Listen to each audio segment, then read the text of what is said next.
Guys প্রথমে reel দেখো, তারপরে মজার মজার ফানি কমেন্ট পড়ছি। চলো লেটস গো। চিক চিক করে বালি কোথাও নাই কাদা, আমাকে নাকি ফ্রিতে পরোটা খাবিছে তোমাদের রাজু। আমলকি টক আমি খেয়ে দেখেছি, রাজুদার পরোটাকে আমি ভেঙে দিয়েছি। হেবি আনন্দ লাগে ওরা বিশ্বাস কর। 1000 থেকে 1200 লোক লাইন দিয়ে আসে, রাজুদা নাকি 400 পরোটা নিয়ে আসে। আরে ব্যবসা না করতে দেবে না। রাজুদার মনে ফুটলো বড় গাঁদা ফুল, সরস্বতী পুজোর আগে খেয়ে নিলে কুল, আমার নামে মিথ্যে বলে করলে বড় ভুল। আমরা দিলাম তোমায় সম্মান। আর তুমি আমাদের করলে অপমান।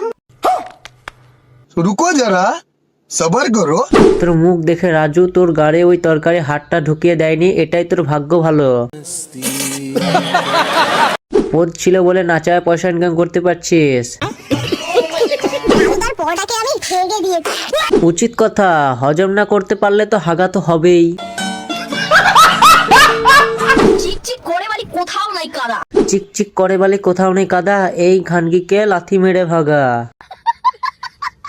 এই কে আছিস, জেনারেটরে জল দে, ইঞ্জিন গরম হয়ে গেছে।